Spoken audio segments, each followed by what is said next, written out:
Herzlich willkommen zu unserem Gespräch heute. Ich habe in dieser Woche das Buch von Jehoshua Ahrens vorgestellt. Kann man sehen, ja, eine jüdische Theologie des Christentums, rabbinische Perspektiven auf Christen und Christentum, bei Herder erschienen. Und ich freue mich, mit dem Autor, mit dir, lieber Joshua, zu sprechen. Und noch einmal ein paar Dinge, die ja in so einer Buchbesprechung nicht so Platz haben können, auch von dir erzählen zu lassen und einen Einblick zu gewinnen. Zum Beispiel am Anfang, das ist eine Widmung des Buches. Und du widmest das Buch Karl Hermann Blickle. Und es ist wirklich ein herausragender Mensch gewesen, der leider schon im Alter von 72 Jahren, vor gut 4 Jahren verstorben ist. Er war Unternehmer und hat eben auch seine unternehmerische Kraft oder die Möglichkeiten, die er hatte, auch unter anderem dafür eingesetzt, das Stuttgarter Lehrhaus für interreligiösen Dialog zu gründen. Und das ganze Israel-Engagement begann schon Anfang der 20er Jahre bei ihm, also als er Anfang 20 Jahre war. Warum hast du das Buch ihm gewidmet? Was ist, und das Zweite auch, wie ist dann aus solchen Begegnungen, die dich inspiriert haben, dann auch so ein Forschungsprojekt geworden? Und mich interessiert natürlich auch, was bringt überhaupt ein Rabbiner dazu, so ein dickes Buch mit 400, knapp 500 Seiten zu schreiben und sich damit zu habilitieren. Was drängt ein Rabbiner zu so einem Werk? Genau. Also sind viele Fragen, aber fange ich mal an. Das sind schon 3 Fragen, ja, am Anfang. Genau. Fangen wir mit Blickle an. Mit Karl Hermann, Blickle seligen Andenkens. Also ich hatte ja auch geschrieben, er ist ein wahrer Freund Israels und das war er. Und das Interessante ist eben, du hast das Stuttgarter Lehrhaus angesprochen, aber viele andere Engagements sind gar nicht so bekannt. Das heißt also, er war jemand, der im Hintergrund gearbeitet hat und wirklich viel, nicht nur Geld, sondern auch Energie, Herzensblut investiert hat in den Dialog zwischen Christen und Juden vornehmlich, aber auch dann noch zusätzlich Muslime. Und für ihn war das wirklich auch eine Mission, eine Lebensaufgabe. Israel übrigens, ich habe das bewusst Israel gesagt, er war nämlich ein Freund des Judentums und von Jüdinnen und Juden, also in dem Sinne Israel, aber auch wirklich des Landes und des Staates Israel. Das heißt also, er hat auch sehr viel investiert in den Dialog im Staat Israel, im weiteren Land Israel, also auch zum Beispiel in der palästinensischen Autonomiebehörde. Er hat dort auch Projekte unterstützt für den Frieden, und zwar alles Mögliche. Also das heißt eher Dinge, die, säkulare Initiativen waren, auch vielleicht politisch eher auf der linken Seite, wie die Geneva Initiative hat er unterstützt. Er hat auf der anderen Seite aber auch ganz praktische Arbeit vor Ort in Ramallah, in Haifa, Projekte mit christlichen Akteuren auch unterstützt oder eben dann auch das dann später nach ihm benannte Blickle Institute for Interreligious Dialogue von der Ortora Stone Gruppe, also Rabbiner Riskin, wo er dann eben auch versucht, den religiösen Dialog zwischen Juden und Christen und Muslime zu forcieren. Das heißt also eben nicht so in erster Linie politisch und auch nicht säkular, sondern sozusagen, wenn Religion auch ein Teil ist des Problems, dann soll Religion und religiöser Dialog eben auch helfen.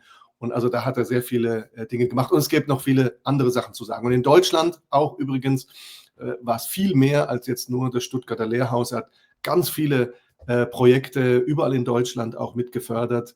Also da hat er wirklich enorm viel gemacht und er war auch wirklich eine Inspiration. Also wir hatten viele lange, auch tiefe Gespräche, auch theologische Gespräche über den Dialog. Und diese Gespräche, das ist ja nicht nur jetzt irgendwie einseitig so unter dem Motto, ich erkläre ein bisschen das Judentum und dann hat er ein besseres Verständnis vom Christentum. sondern auch andersrum eröffnet es natürlich neue Perspektiven. Und letztendlich war er auch mit sozusagen Anstoß auch dieses Buchprojektes, dieser Habilitation, auch Förderer, auch durch ein Stipendium von ihm, war es mir auch möglich, eben dann teilweise ja auch das Rabbinat eben entweder zu reduzieren oder gar nicht dann zeitweise als Rabbiner zu arbeiten und dann dadurch eben auch die Zeit und Möglichkeit zu haben, meine Habilitation voranzubringen. Und es ist aber, wie gesagt, es ist auch im Austausch mit ihm sozusagen auch sind die Ideen gewachsen. Du hattest auch gesagt, eben, was bringt jetzt ein Rabbiner dazu, sich zu habilitieren? Auf der einen Seite ist es allgemeines akademisches Interesse. Das heißt also, für mich war immer klar, dass eben parallel auch zu meiner Rabbinerausbildung habe ich eben auch die akademische Ausbildung im Bereich der Judaistik weitergemacht, also Bachelor und Master. Und habe dann auch gesagt, als ich auch schon als Rabbiner gearbeitet habe, ich möchte aber gerne auch noch promovieren, vielleicht auch mehr nochmal im Akademischen involviert sein. Und dann hat es sich einfach noch ergeben, nach der Promotion tatsächlich auch noch die Habilitation, was teilweise sehr schwierig ist, natürlich zeitlich mit dem Job dann auch und mit der Familie. Das ist nicht immer alles so einfach vereinbar. Aber es ist auch etwas, was mir viel Spaß und viel Freude macht vom Thema her. Und das habe ich auch eben gemerkt im Dialog, aber auch in diesen Konversationen mit Karl Herrmann beispielsweise, dass wir gemerkt haben, es fehlt aber auch was im Dialog in Deutschland oder im deutschsprachigen Raum. Ich habe auch überlegt, eben meine Promotion, also meine Masterarbeit zum Beispiel, war ja auf Englisch. Und die Frage war, meine Promotion oder meine Habilitation, soll ich sie auf Englisch schreiben oder soll ich sie auf Deutsch schreiben? Und ich habe mich eben bei beiden Projekten oder Büchern extra dafür entschieden, es auf Deutsch zu schreiben, weil ich eben auch die Menschen hier im deutschsprachigen Raum erreichen möchte, dass sie eben auch Zugriff haben. Und da ist eben sozusagen das ein bisschen das, was gefehlt hat, die rabbinische Perspektive tatsächlich auf Christen und Christentum. Da gibt es zwar viele Dinge und Ideen und Vorstellungen darüber, aber du hast es auch schon sehr passend in deiner Rezension geschrieben. Da ist auch viel Missverständnis oder auch Falschinformation dabei oder verkürztes Wissen. Ja, irgendwie mal ein Zitat. Und da fehlt aber der ganze Kontext und es fehlt auch ausführlich. Also das heißt, es ist dann irgendwie eine Zeile, aber was ist dann die ganze Abhandlung vielleicht? Ja? Und das wollte ich sozusagen zugänglich machen, weil auf Deutsch gibt es da sehr wenig, was den Dialog angeht, sehr wenige Quellen. Es gibt eben natürlich alle Quellen auf Hebräisch sowieso. Durchaus auch viele heutzutage auf Englisch, aber auch nicht übrigens alle. Es gab aber auch noch, aber ich glaube, da kommen wir später ein bisschen dazu, auch noch durchaus verborgene Schätze sozusagen, die auf Deutsch zum Beispiel waren und gar nicht im deutschsprachigen Raum bekannt sind. Und das habe ich eben versucht zusammenzubringen. Wir haben im Dialog eben die reformjüdische Perspektive. Wir haben im Dialog die akademische Perspektive. Das heißt also Lehrstühle, die meistens dann heute natürlich auch, also generell immer nach dem Krieg ja nicht jüdisch besetzt waren und sind. Viele, es gibt da Ausnahmen, aber ich sag mal, pauschalisiere mal, grundsätzlich sind sie und waren sie eher nicht jüdisch besetzt. Und da hatten dann natürlich auch einen bestimmten Blick darauf und deshalb vielleicht auch Forschungsschwerpunkt. Und von jüdischer Seite die Dialogpartner, das waren eben Religionsphilosophen oder auch die Texte, die Quellen, die man herangenommen hat. Also von, ich sag mal, Klausner über Lapid, über Shalom Ben-Chorin, über Levinas und so weiter. Buber, ja, Rosenzweig. Ich möchte gar keine von diesen Quellen, dass es nicht falsch versteht, in Frage oder in Abrede stellen. Überhaupt nicht. Das sind alles ganz wichtige und interessante Perspektiven. Aber es sind natürlich nicht die Perspektiven, die eigentlich das Judentum prägen und vor allem eben im religiösen Judentum den tiefen Einfluss sozusagen auch haben oder das vielleicht auch repräsentiert sozusagen, was tatsächlich in der theologischen Debatte passiert.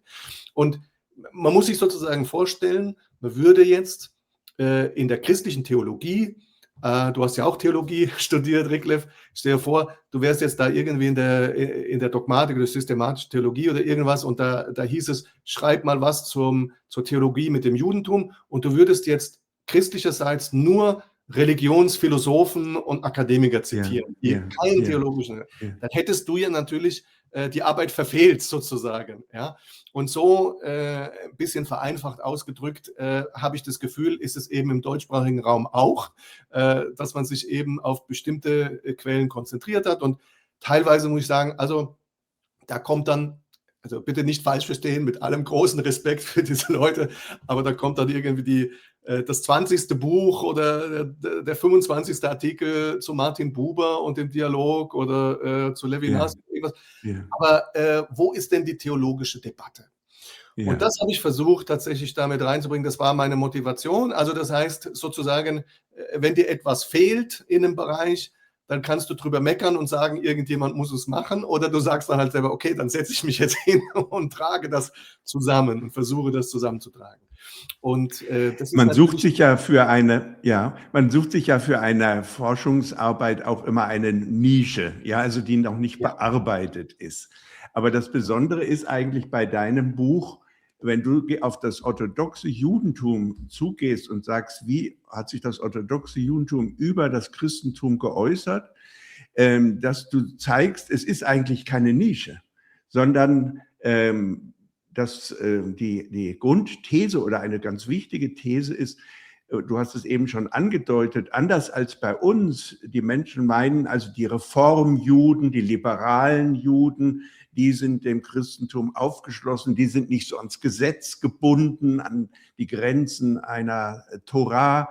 Du zeigst, dass eigentlich von sehr früh an das orthodoxe Judentum auch sich zum Christentum geäußert hat und eben nicht so polemisch.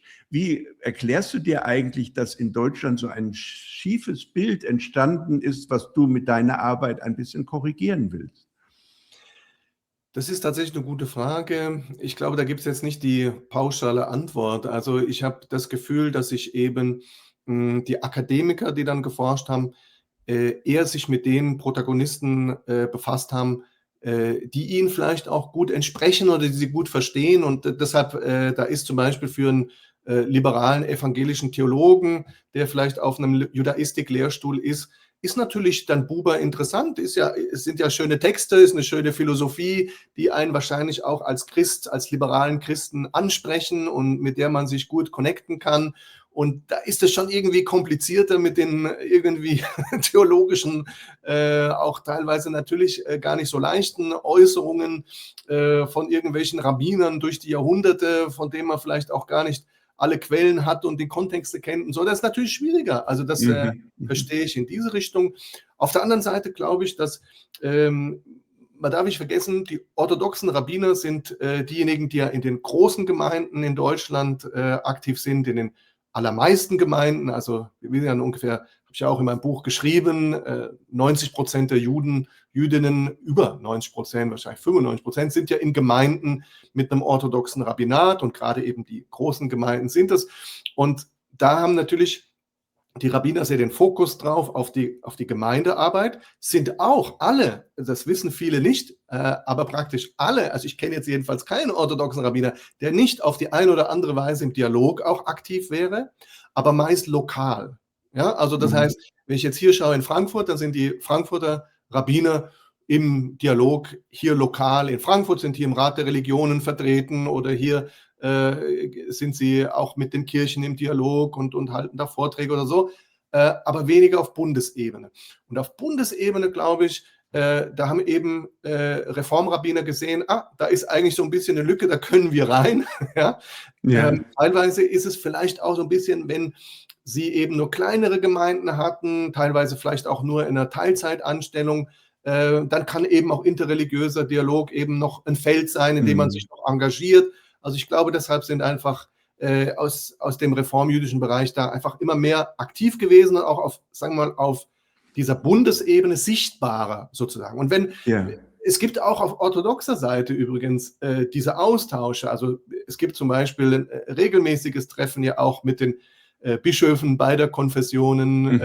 Es gibt regelmäßig auch auf landeskirchlicher Ebene oder mit der katholischen, also auf evangelischer Seite oder mit der Bischofskonferenz auf katholischer Seite bestimmte Formate, in denen man sich austauscht. Aber das ist sozusagen immer eher sozusagen ich will jetzt nicht sagen Hinterkämmerchen, das ist jetzt übertrieben, aber es ist sozusagen auf der Ebene des Leaderships sozusagen, der professionellen Ebene und jetzt weniger vielleicht jetzt doch mal mit Formaten dann lokal vor Ort oder so. Und vielleicht gibt das alles so ein bisschen ein schiefes Bild und dann muss ich sagen, weiß ich auch nicht. Also manche Sachen, da frage ich mich ein bisschen, auch was die deutsch-jüdische Geschichte angeht. Warum sind da die Größen der deutsch-jüdischen Geschichte nicht tiefer eigentlich auch erforscht worden und bearbeitet worden? Also da habe ich einfach schlicht keine Antwort. Also es ist zum Beispiel, das passiert mit Professor Morgenstern zum Beispiel in Tübingen, der da auch viel über Samson Raphael Hirsch oder die Neoorthodoxie geschrieben hat, aber der ist in dem Sinne eigentlich eine Ausnahme und ich finde das eigentlich tatsächlich sehr schade. Jetzt zum Buch vielleicht nochmal selbst, um eben nochmal darauf zurückzukommen, was ich anfangs gesagt hatte, mit dem, was passiert denn auch, wenn es aus dem Kontext genommen wird. Und ich glaube, auch das ist vielleicht auch so ein bisschen ein Grund, warum das mit der Orthodoxie nicht so ganz klar ist, weil oft wird dann ein Rabbiner, nehmen wir jetzt zum Beispiel den Rambam, also Maimonides, zitiert, der sagt ja, Christentum ist Götzendienst, ja, Punkt. Also die Übersetzung fertig und also sieht man, ist alles Christentum. Und dann hat ja Moshe Feinstein später noch gesagt, Christentum ist Götzendienst, ja, mit denen wollen wir keinen Dialog. Man sieht, ja, also die ganze Orthodoxie damals und heute, ist nur gegen den Dialog und sieht Christentum als Götzendienst und dann haben wir da noch die Toldot Jeschu, die ja da über Jesus dann schlimme Dinge gesagt haben. Also das sieht man, das sind eigentlich die Orthodoxen, das ist die Haltung. Aber da sieht man eben diese ganze Komplexität und den ganzen Kontext, sei es eben vor 1000 Jahren bei Maimonides überhaupt nicht. Und wenn man dann tiefer geht und auch wirklich sieht, was er dann tatsächlich alles gesagt hat, in welchem Kontext, und dann sieht man, oh, da ist eine viel größere Ambivalenz und vielleicht dieses auf Hebräisch, er schreibt natürlich ja da auf Hebräisch, Avodah Zarah, was er sagt. Vielleicht heißt es ja auch nicht Götzendienst. Ja? Also das sind ja auch viele Experten, wie ich habe ja auch die Diskussion, heißt eben Avodah Zarah tatsächlich immer Götzendienst? Ja? Und da gibt es natürlich auch Stimmen wie Professor Berger von der Yeshiva University, der ganz klar sagt, also für bestimmte Zeiten und Personen, wie zum Beispiel jetzt auch der Rambam, stimmt das nicht. Also es wäre unfair zu sagen, er meinte jetzt tatsächlich, das Christentum ist Götzendienst. Er meinte schon, dass bestimmte Dinge für ihn theologisch falsch waren am Christentum. Das bedeutet nicht automatisch, dass es Götzendiener sind. Das macht ja überhaupt keinen Sinn auch, wie er dann wiederum das Christentum, auch Jesus, verortet in einer positiven Rolle in der Heilsgeschichte. Ja? Also das würde ja widersprechen, wenn er meint, Gott nimmt in seinen Heilsplan irgendwelche Götzendiener mit rein und so. Also das passt auch nicht. Und auch später bei Moshe Feinstein, da muss man auch sehen, welche Kontexte da nach der Shoah waren, warum er da so skeptisch war und zurückhaltend und den Dialog abgelehnt hat. Und dann sehen wir aber auch, welche Rabbiner aber dieser Meinung auch nicht waren, die natürlich genauso einflussreich waren wie er oder vielleicht auch in bestimmten Bereichen noch einflussbarer.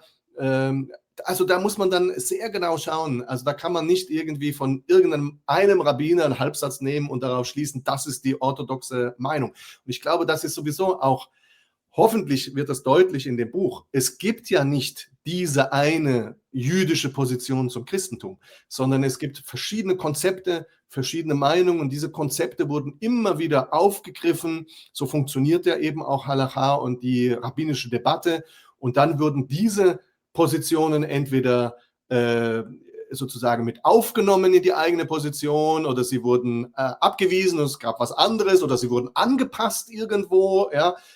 Also das ist immer wieder passiert, aber es gab auch immer wieder Bezugnahme. Deshalb ist es auch so wichtig, sozusagen den roten Faden durch die Geschichte auch zu sehen. Also das heißt, man kann eigentlich nicht jetzt sagen, wir fangen jetzt 1945 an und sagen, Ja, genau. jetzt, wo die Kirchen so langsam in den Dialog treten, jetzt gucken wir mal. Nein, man muss tatsächlich eben vorher schon schauen, was sind da die ganzen Konzepte vorher, wie spielen die mit und welche Debatten werden dann geführt und wurden durch die Jahrhunderte geführt, weil das ist das, was heute unsere Position tatsächlich prägt. Ja? Also das ist wichtig.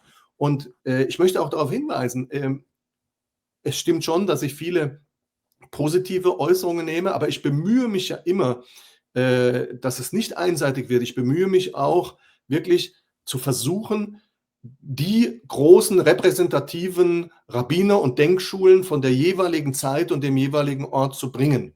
Und natürlich, man könnte da über viele Rabbiner sprechen, weil auch hier ist vielleicht die Vorstellung, ja, kaum ein Rabbiner hat sich ja über das Christentum geäußert und erst dann mit sozusagen der Wissenschaft des Judentums oder so fing man an, sich über das Christentum oder Jesus oder Paulus Gedanken zu machen. Völliger Quatsch natürlich, also spätestens seit Juden etabliert sind in jüdischen Gemeinden, in christlichen Ländern, mussten sich fast zwangsläufig sozusagen die Rabbiner mit dem Christentum beschäftigen und haben sich quasi alle mit dem Christentum auf die eine oder andere Weise beschäftigt. Das heißt, ich konnte natürlich nur immer sozusagen versuchen, Rabbiner herauszunehmen, die sozusagen für bestimmte Denkmuster und Konzepte auch stehen. Und wir sehen, also wir sehen positive Positionen, wahrscheinlich viel mehr, als das viele denken. Wir sehen aber auch ambivalente Positionen. Und ich bringe auch immer wieder natürlich Positionen, wo man sieht, wer hat denn aber auch vielleicht negative Dinge gesagt? Also sei es der Beis Halevi, sei es vielleicht eben Rabbiner Feinstein, sei es der Khatam Sofer und so weiter. Und wo ich aber auch zeige, wie und in welchen Dingen, in welcher Funktion wurden diese Äußerungen vielleicht auch gemacht und so. Ja, auch wie ist die Situation dann vielleicht in einer Ultraorthodoxie, auch im chassidischen Judentum? Wie ist die Situation auch in den eher extremeren Kreisen in der international-religiösen, zionistischen Community? Da ist ganz klar, dass das Christentum da mindestens teilweise nicht gut wegkommt. Ja, aber also das heißt, ich versuche, das möglichst repräsentativ zu machen, so wie das möglich ist. Aber eben, also ich finde es immer wichtig, auch zu gucken, wo hat eine Theologie, eine Aussage auch über den Gesprächspartner ihren Sitz im Leben. Ja. Und über Jahrhunderte lebten auch an verschiedenen Orten Juden und Christen ja auf engstem Raum beieinander und gar nicht immer durch ein Ghetto getrennt. Ich denke da immer an, weil ich dort gelebt habe, an das mittelalterliche Erfurt, wo es auf wirklich miteinander ein Zusammenleben und auch miteinander sprechen und einen Austausch gab. Avodah ist nicht falsch übersetzt mit Götzendienst. Es heißt aber wörtlich übersetzt erstmal fremder Dienst, fremder Gottesdienst. Natürlich ist man nicht in die Gottesdienste der anderen gegangen, aber man hat miteinander gesprochen. Das heißt, eine ethische Perspektive des Blicks auf den anderen war vielleicht viel entscheidender als die Aussage, ja, die Christen haben 3 Götter und sind deswegen Götzendiener. Genau. Und das zeigst du, glaube ich, ja auch in vielfacher Weise, dass diese Ethik oder die ethische Perspektive wichtig gewesen ist. Man muss auch nochmal, glaube ich, auf 2 Dinge hinweisen, die wichtig sind. Weil das eine ist natürlich eine populäre Position und das andere ist sozusagen die rabbinische Position. Und ich denke, das ist ja auch heutzutage sozusagen auf christlicher Sicht kann man das auch sehen, ja. Was sagt ein Stammtisch über irgendeine Position? Oder was sagen tatsächlich die Bischöfe oder die Kirche über eine Position? Und das sind ja 2 verschiedene Dinge. Und sicherlich auch so war es im Judentum. Das heißt also, man sieht die Toldot Jeschu, die werden gar nicht so stark von den Rabbinern rezipiert, sondern das ist etwas, also da gibt es auch wieder, also wir haben ja so viele Rabbiner natürlich auch in der Geschichte, aber vornehmlich nicht, sondern das ist etwas, was populär sozusagen ist, also stammtischmäßig auch besprochen wird und was man natürlich verstehen kann in Zeiten, in denen Juden unterdrückt wurden von Christen und dann schafft man sich ein Ventil und macht sich auf diese Art und Weise über die Christen und deren Messias und deren Heiland sozusagen lustig. Aber das Genau. bedeutet ja nicht, dass das sozusagen die Position tatsächlich des Judentums oder der Rabbiner war. Also ich glaube, da muss man schauen. Und dann muss man sehen, natürlich auch mit der Geschichte sozusagen, was hat das mit den Menschen, was hat das auch für einen Einfluss auf das Denken. Also nehmen wir jetzt mal Israel und übrigens, hier hat sich sehr, sehr stark gewandelt, gerade die letzten 20 Jahre. Aber davor, ich sage jetzt einfach mal in den 90er Jahren, ja, wahrscheinlich auch noch bis später rein, wenn man da mit jemand auf der Straße gefragt hätte, einen jüdischen Israeli, und ich sage mal, und das ist interessant, es ist völlig egal, ob der säkular gewesen wäre oder religiös oder ob der links politisch gedacht hat oder rechts oder so. Wenn man ihn über Christentum oder Christen gefragt hätte, hätte man wahrscheinlich eher pauschal eine negative Sicht gehört. Warum? Weil das halt die Geschichte ist. Die hatten alle natürlich noch die Shoah im Hinterkopf und als Höhepunkt von fast 2000 Jahre Verfolgung durch die Christen. Ja. Also war das Christentum erstmal negativ, das Bild. Und das hat sich ja dann natürlich geändert, zum Beispiel auch durch den Papstbesuch, durch die Normalisierung der Beziehungen zwischen der katholischen Kirche und dem Staat Israel, mit der Anerkennung sozusagen des Staates Israel durch den Vatikan, durch die Einsetzung der bilateralen Gesprächskommissionen zwischen dem Heiligen Stuhl und dem Oberrabbinat, durch viele Rabbiner, die dann auch in den Dialog mit eingetreten sind und viele Dialoginitiativen, die eben entstanden sind, von denen wir auch gar nicht so viel wissen hier, was da in den letzten 10, 15 Jahren alles passiert ist. Also das heißt, man sieht, das sind Entwicklungen und das ändert dann auch am Ende sicherlich auch wieder eine öffentliche Meinung. Aber am Anfang war halt eine öffentliche Meinung vielleicht über Christen und Christentum negativ. Aus der geschichtlichen, historischen Erfahrung hat überhaupt nichts mit Theologie zu tun oder hat überhaupt nichts damit zu tun, was die Rabbiner gesagt haben. Also man muss da ein bisschen vorsichtig sein, wenn man darüber spricht, was ist die jüdische Haltung zum Christentum, was ist die rabbinische Haltung zum Christentum. Also das versuche ich ein bisschen eben auch näher zu bringen. Du hast jetzt gerade Israel und die Gegenwart angesprochen. Von Menschen, die Israel und auch den Juden und auch dem Dialog nicht so gewogen sind, wird immer in der letzten Zeit negativ auf orthodoxe Juden gezeigt in Israel, die dann Christen anspucken, die sie beschimpfen als Götzendiener auf offener Straße und so. Ich halte das persönlich für, das gibt es, ich will das nicht in Abrede stellen, aber ein bisschen hochgekocht. Wie ordnest du das selber ein? Ja. Also eben, wie du gesagt hast, leider gibt es das. Es gibt Rassismus in Israel auch und es gibt auch nicht nur gegenüber Christen. Ja, es gibt auch sicherlich einen Hass auf Christen auch. Also das gibt es speziell auch gegen Christen gerichtet. Also das ist schon so.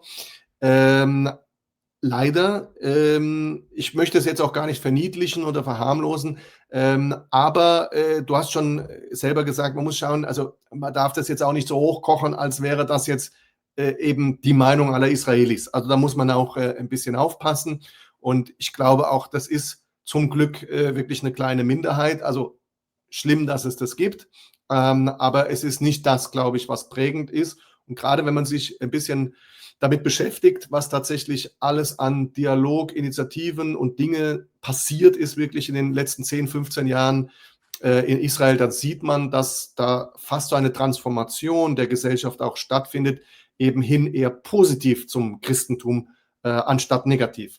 Vielleicht auch deshalb übrigens von einzelnen Radikalen dieser Versuch, sozusagen das auch zu torpedieren, diese Entwicklung. Also habe ich schon das Gefühl.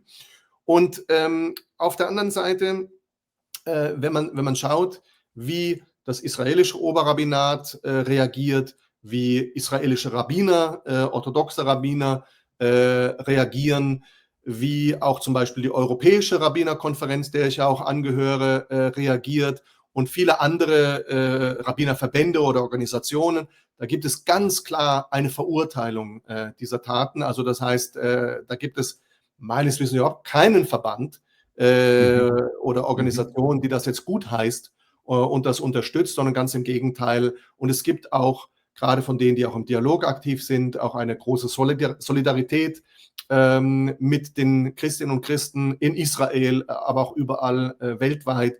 Also ich glaube, das muss man ein bisschen sozusagen miteinander abwägen und auch schauen, was ist Genau. tatsächlich das Gros Ich der selber Wahrheit. weise immer gerne auf das Jesuswort vom Splitter im Auge des anderen und dem Balken im eigenen Auge hin.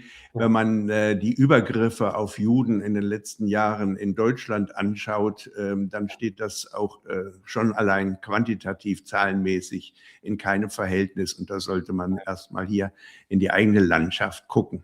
Aber es hilft, Joshua, auch ein Blick immer in die Geschichte, wie anders auch geredet worden ist. Du weißt zum Beispiel auf Jakob Emden hin, ein Rabbiner der Haskalah, der jüdischen Aufklärung, der hat schon im 18. Jahrhundert die Christen Brüder genannt und zugestanden, Jesus ist ein Erlöser für die Nichtjuden, für sie, die Christen. Das sind doch erstaunliche Aussagen, auch schon in früheren Jahrhunderten, ne?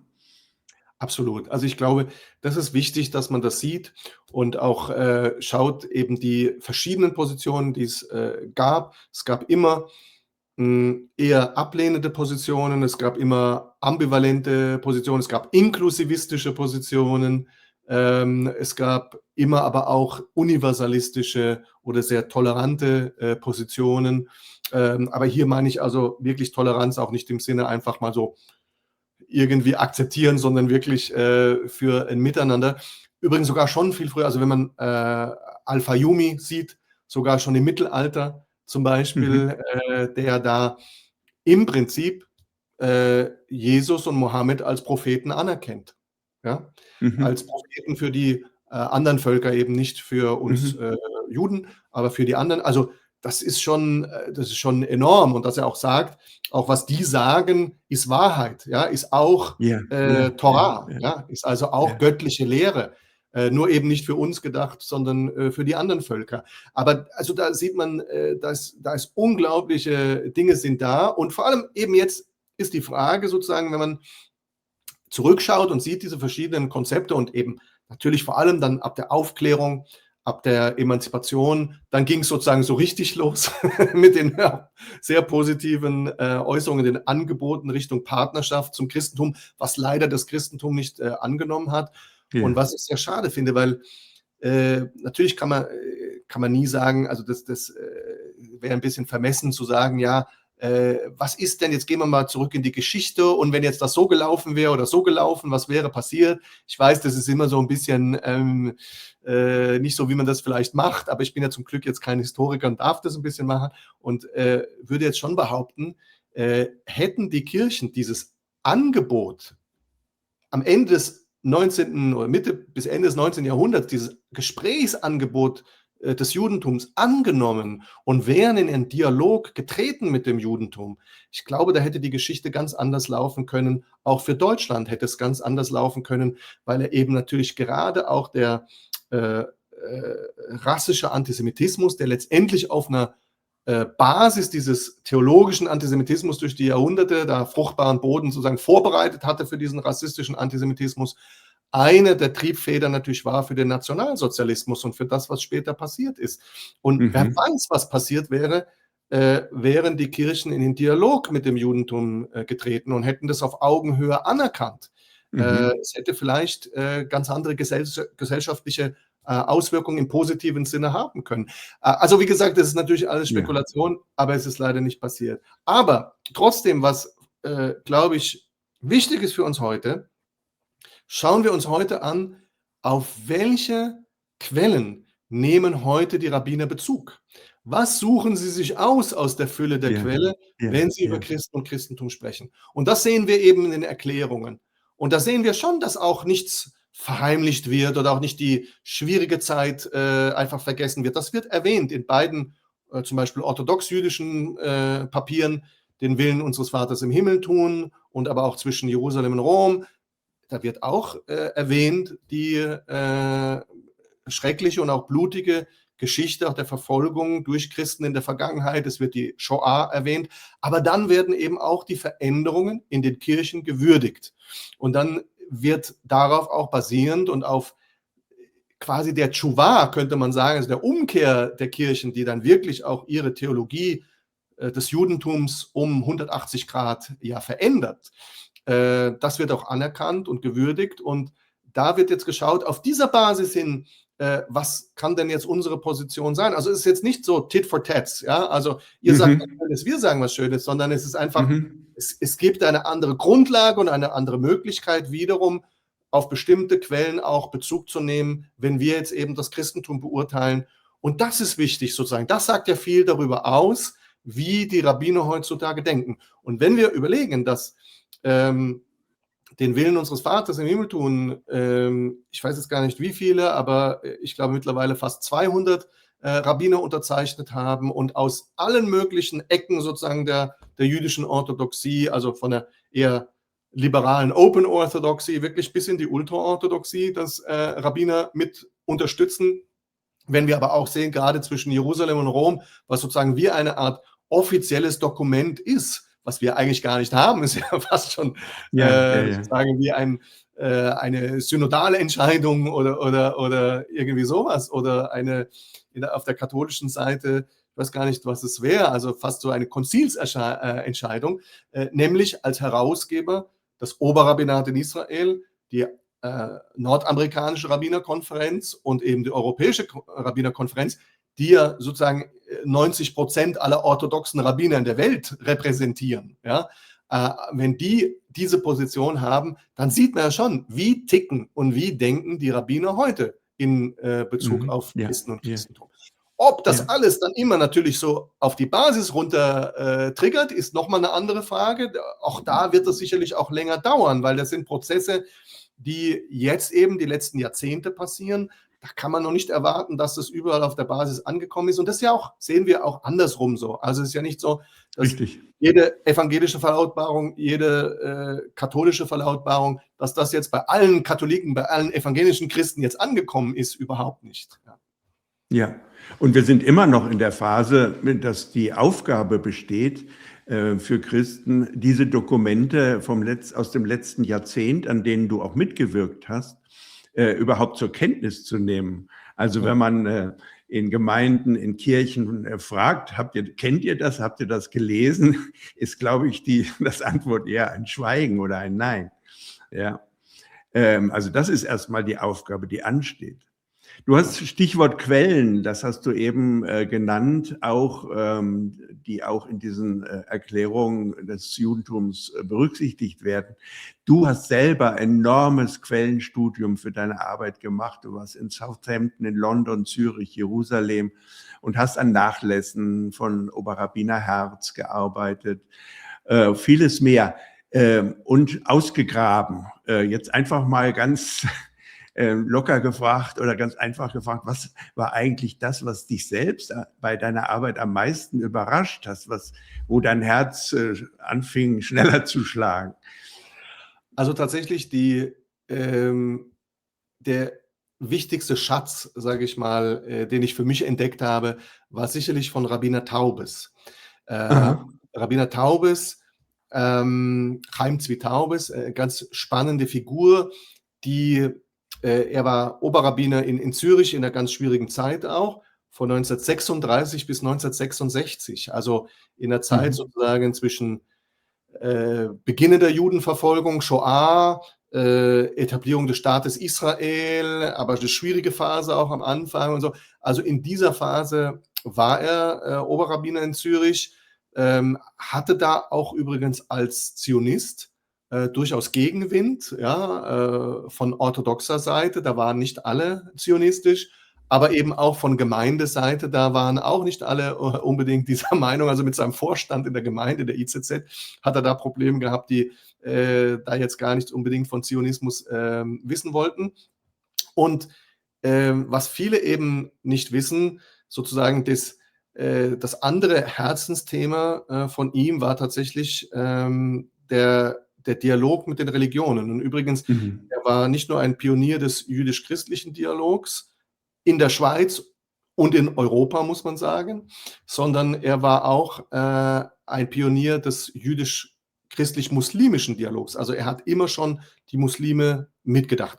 Und es waren zwei Werke eigentlich von ihm, die nirgendwo rezipiert werden und aber eigentlich enorm wichtige und interessante Dokumente sind, nämlich einmal seine Dissertation von der Uni Wien, also das heißt, er kam eigentlich aus einer galizischen Familie, hat dann aber in Wien studiert und dort auch gelebt und die Kinder kamen in Wien zur Welt und dann sind sie eben umgezogen nach Zürich.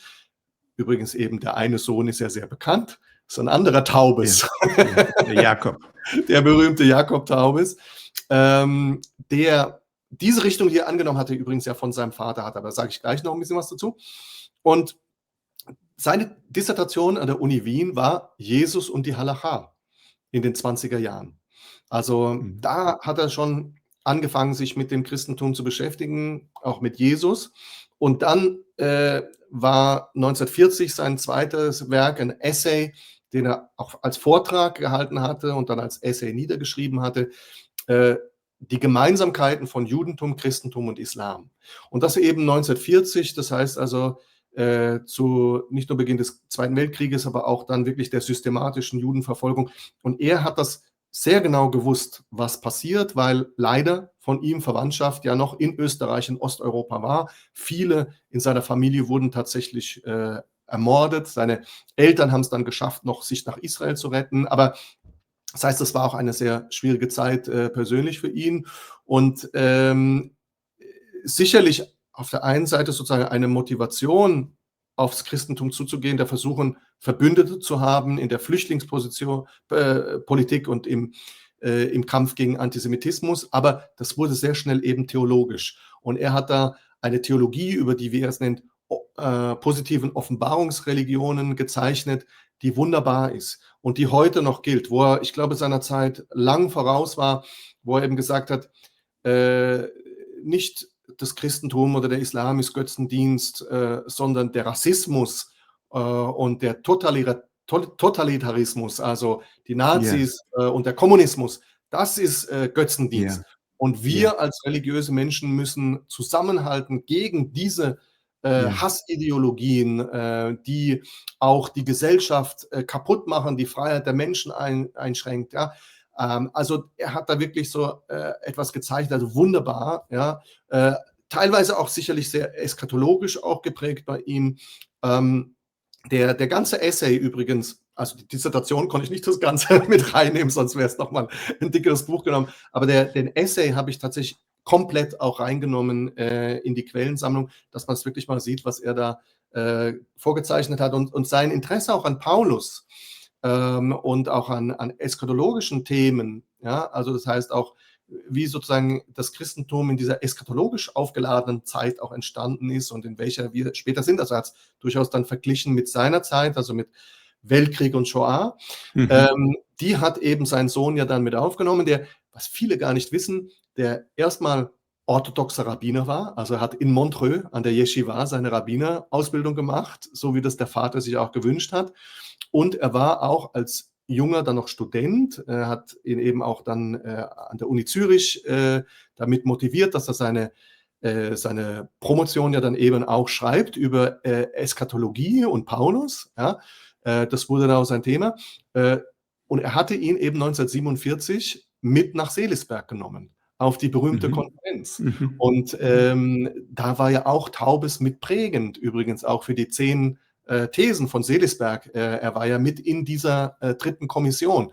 Und er hat ja auch eben dann, auch schon vorher, also in der Schweiz ging es ja schon ab 1945 los, die Gründung einer christlich-jüdischen Gesellschaft dort vorangetrieben, also der christlich-jüdischen Arbeitsgemeinschaft. Er war Gründungsmitglied.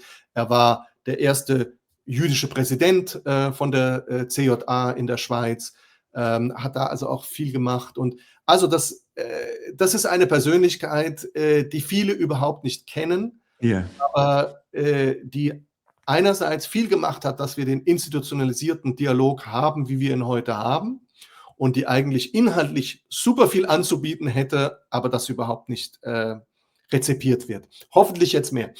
Und dann gibt es Dazu natürlich, hast du ja ein Werkzeug an die Hand geliefert. Ja? genau, Du hast 100 Seiten Quellen und ich habe das in der schriftlichen Besprechung schon gesagt, nicht jeder will die akademische Forschungsdiskussion nachvollziehen, aber allein dieser Quellenteil ist das ganze Buch meines Erachtens wert, weil es ein Werkzeugkasten ist, auch für Christinnen und Christen, die sich für den Dialog mit dem Judentum interessieren.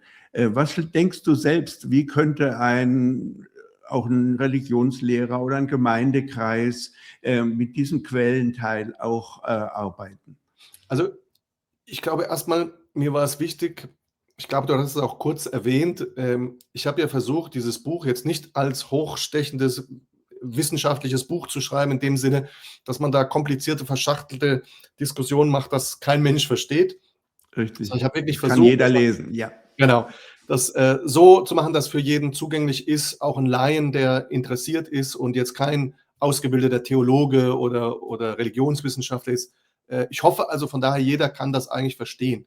Und ich hoffe eben auch diese Quellen, dass man einerseits, dass man eben, wenn ich jetzt zum Beispiel, jetzt nehmen wir Taubes als Beispiel, bestimmte Dinge aus diesem Essay zitiere, dass dann aber noch der ganze Essay auch ist, dass man also schauen kann, was hat er noch geschrieben. Also nicht, dass eben das passierte, was ich auch vielleicht anderen vorwerfe, dass sie irgendwie 2 Zeilen aus irgendwas rausnehmen und dann wird es vielleicht falsch verstanden oder ins Gegenteil verdreht, sondern man hat dann die Möglichkeit, tatsächlich nochmal vertiefter auch die Quellen sich anzuschauen. Und auf der anderen Seite sind es aber natürlich auch wie Vorlagen. Also man kann natürlich auch diese Quellen in die Gemeindearbeit mit reinnehmen und kann ja damit auch in welcher Form auch immer, in einer Vortragsreihe oder in Art Workshop, sich damit auseinandernehmen und die auch mal wirken lassen auf Ja. Gemeindemitglieder, die dann da Interesse haben und man kann die auch diskutieren und analysieren und so. Also ich glaube, das wäre auch eine Möglichkeit. Ich hoffe natürlich, dass dann auch noch ein bisschen das Buch gelesen wird, um vielleicht auch noch den Kontext einordnen zu können und bestimmte Dinge, warum jetzt gerade diese Position an diesem Ort zu dieser Zeit. Aber ich glaube, dann ist da ein großes Potenzial und ich merke das auch. Also dort, wo ich entweder Studierenden an der Universität oder auch in der Erwachsenenbildung, wo ich diese Quellen benutze und diese Quellen auch zeige und erläutere, da ist großes Aha und Oh, weil die eben meistens ja gar nicht bekannt sind. Und das wäre halt wichtig, vielleicht das nochmal bekannt zu machen und Mhm. reinzutragen. Und letztendlich geht es mir darum, ähm, damit eine Partnerschaft auch zu schaffen von Juden und Christen auf Augenhöhe. Also mehr als nur einfach ein Dialog des guten Willens oder der Ja, Toleranz, sondern wirklich eine ja. Partnerschaft. Ähm, aber eben ohne, dass man sozusagen theologisch da jetzt irgendwie eine gemeinsame Theologie kreieren muss, was eben nicht geht. Also kein Synkretismus, keine Verwässerung der eigenen Tradition, sondern da kann man gut in der eigenen Tradition mit beiden Beinen stehen und trotzdem aber Dinge auch diskutieren und voranzubringen und gemeinsam Aufgaben gesamtgesellschaftlich auch anzugehen. Also das wäre natürlich meine große Vision, mein großer Traum. Und ich hoffe, das Buch kann ein bisschen dazu beitragen. Ganz sicher, ja. Am Schluss des Buches ziehst du so ein bisschen ein Resümee und du bist eigentlich recht zuversichtlich, was die Stabilität des christlich-jüdischen Verhältnisses und den Stand des Dialoges angeht. Und du hast sicher recht, weil du ja selber auch den großen geschichtlichen Blick hast und als Jude sowieso den langen Atem. Ich selber als eher endzeitlich geprägter Christ, eschatologisch geprägt, ich drängel da ein bisschen mehr. Wo nimmst du diese Zuversicht her, dass es doch trotz des ganzen wieder aufgeflammten Juden- und Israel-Feindschaft ein stabiler Dialog ist? Und wo ist für dich vielleicht auch eine Grenze, wo es dann doch auch kippen könnte? Also wir können natürlich jetzt nur Stand jetzt diskutieren und ich hoffe jetzt, dass es sich nicht verschlechtert. Das wäre natürlich, das könnte Ja, passieren, dann könnte es kippen, aber jetzt Stand jetzt ist so, dass natürlich der Dialog in einer schwierigen Phase ist mit der Aufflammen des Antisemitismus, mit allem, was nach dem 7. Oktober kam und wo natürlich auch Israel-Hass, Judenhass sehr schnell vermischt wird, wo sagen wir mal, Christinnen und Christen leider da sehr negativ beeinflusst werden, aus wahrscheinlich einer guten Motivation dieser Menschen heraus, die ja eigentlich für Frieden sind und gegen Leid und so weiter, ja, das alles verständlich ist, aber die leider dann bestimmten Demagogen auf den Leim gehen und sich da teilweise eben auch ja von Hamas-Propaganda und ähnlicher radikaler Propaganda leider leiten lassen. Das betrifft noch jedenfalls nicht die Kirchen, sage ich jetzt mal, vorsichtig. Ja? Wir müssen ja gucken, mit wem sprechen wir oder über wen. Also da haben wir auf der einen Seite die katholische Kirche. Ja, auch Papst Franziskus war da teilweise sehr kritisch, aber die Strukturen generell, also nicht nur das natürlich Nostra Aetate und alles später sowieso steht und zählt. Und das ist erstmal offizielle Lehre, also erstmal ist es so drin verankert in der Kirche. Und zum Zweiten viele Bischöfe, Kardinäle, Hauptamtliche und ich würde sagen jetzt auch der neue Papst auf die eine oder andere Weise halten an der seit Vatikan II geprägten traditionellen Linie fest. Und das ist erst einmal positiv Richtung Judentum. Und wie gesagt, ich habe auch gesehen, es kommt da schon sehr stark darauf an, wo man auch sich bewegt, wo man ist. Also hier in Deutschland viele Hauptamtliche, die sich auch mit dem Dialog beschäftigen oder auch ehrenamtlich auf katholischer Seite, auch nicht nur mit dem Dialog mit dem Judentum, auch mit dem Islam oder anderen Religionen, die sind da schon, glaube ich, ein Stück weit auch gefeit von dieser Propaganda und diesem Judenhass. Die gehen dem nicht auf den Leim und die Bischöfe sowieso nicht. Ich habe gesehen, also da ist auch viel Solidarität, wenn es um Antisemitismus geht. Und ich glaube auch, nehme das auch ab, dass da vielfach das keine Sonntagsreden sind, sondern dass sie es meinen. Vielleicht nicht immer wissen, was machen wir jetzt da konkret oder was können wir tun, aber auf jeden Fall denken sie und fühlen sie das Richtige. Und auch auf evangelischer Seite, also in Deutschland, ist das im Prinzip in den Landeskirchen in den meisten schon, aber ja, da sind natürlich auch bestimmte Kreise, pro-palästinensische, friedensbewegte Kreise, die da Druck machen, aber noch ist das nicht am Fallen. Sogar auch, wenn ich jetzt in der lutherischen Kirche oder den Kirchen mir das anschaue, der Lutherische Weltbund hat auch eine Stellungnahme zu Israel und zu Antisemitismus gemacht vor einem Jahr ungefähr. Das ist nicht schlecht aus jüdischer Perspektive. Ja? Also damit kann man erstmal leben. Ja? Also das heißt, die war doch auch ausgewogen. Wenn es um andere protestantische Kirchen geht, auch gerade eben liberale Kirchen, je liberaler, desto schwieriger leider oft. Das sieht man auch in Nordamerika. Also das ist teilweise da wirklich eine Katastrophe. Also da sieht es schon wieder anders aus. Deshalb sage ich ja, es ist ein bisschen schwierig zu sagen, die Kirchen, ja, also das kann man nicht so pauschal sagen. Aber ich sage mal, noch hält das alles. Ja. Wie entwickelt sich, wissen wir nicht genau. Ich hoffe jetzt trotzdem, also diese Krise jetzt erstmal, diese eminente Krise sozusagen, auch nach dem 7. Oktober, ist jetzt erstmal durchgestanden, wenn man das so formulieren möchte. Und jetzt sehen wir, was noch kommt, ja, was jetzt noch passiert. Welche Seite wird sich vielleicht langfristig durchsetzen? War das vielleicht auch mehr so ein Hype auch auf wieder mal, ja, mit Israel und so, und dann kommt vielleicht auf einmal ein nächstes Thema und es flacht wieder etwas ab und die Situation beruhigt sich, oder schaffen sie es, mehr Einfluss und mehr in die Institutionen reinzukommen und da auch vielleicht von innen heraus etwas zu ändern und auch tatsächlich an der grundlegenden Theologie der Kirchen in Bezug auf Juden und Judentum was zu ändern, dann wäre es problematisch, also dann wäre es schwierig. Aber das sehe ich jetzt momentan nicht, und deshalb bin ich doch optimistisch, dass wir auch diese Krise meistern können. Also es gab schon mehrere Krisen in der Vergangenheit, vielleicht war nie eine Krise so stark, das stimmt auch. Aber erst einmal bin ich doch vorsichtig optimistisch. Ich denke, wir stehen auf das Messerschneide. Ja? Die anglikanische Kirche hat jetzt gerade beschlossen mit ihrer Generalsynode, das Lügenpapier Kairos II der palästinensischen Christen und auch Hamas geprägt, zumindest anzuhören und zur Kenntnis zu nehmen auf offizielle Weise. Und das läuft ja darauf hinaus, den Staat Israel als Kolonisator zu beseitigen.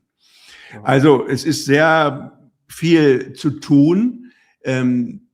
Jetzt, wenn wir nicht an die großen Kirchen und Verbände gucken, zum Schluss kannst du uns einen Hinweis geben, was könnte denn jeder Einzelne tun, nachdem er dein Buch gelesen hat, aber auch so? Ich glaube, wichtig ist es, ein bisschen diese Message weiterzubringen, dass eben Juden sind nicht die Feinde des Christentums, Juden sind eben Partner für Christinnen und Christen. Das Judentum hat viel gegeben für das Christentum, ist eine Grundlage, eine theologische Grundlage, ist fest verwurzelt mit dem Christentum, und lasst uns doch im Guten gemeinsam arbeiten für eine bessere Gesellschaft und eine bessere Zukunft. Also das sollte so ein bisschen die Zukunft oder die Message für die Zukunft sein, und dass man sich eben, dass man das verbreitet möglichst, dass man sich nicht, wenn man immer vielleicht auch Antisemitismus hört oder diese Propaganda mit dem Israel-Hass, der dann eben stark auch in Judenhass umschwenkt, dass man sagt, hört auf damit, das ist Quatsch, das Judentum ist nicht so, wie es hier dargestellt wird. Lasst uns hier gemeinsam gegen den Antisemitismus gehen und diese gemeinsame Botschaft der Partnerschaft forcieren. Darum sollte es gehen, und der gemeinsamen Wurzel des sozusagen gemeinsamen Baumes, den wir haben, so wie es in meinem Buch Yehuda Halevi ja auch genannt hat, Paulus ja schon vorher. Also das ist, glaube ich, ganz interessant, dass sie beide von dieser Verbindung zwischen Judentum und Christentum als Bäume sprechen, auch ein bisschen natürlich anders vom Bildnis, aber gar nicht so unähnlich. Ja.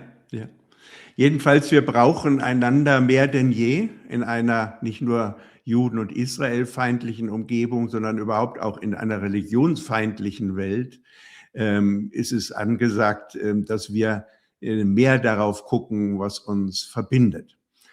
Lieber Joshua, ich danke dir sehr, dass du dir Zeit genommen hast und wir über dein Buch sprechen konnten. Und jetzt kann ich ihm nur und auch dir persönlich einen guten Weg wünschen. Vielen Dank.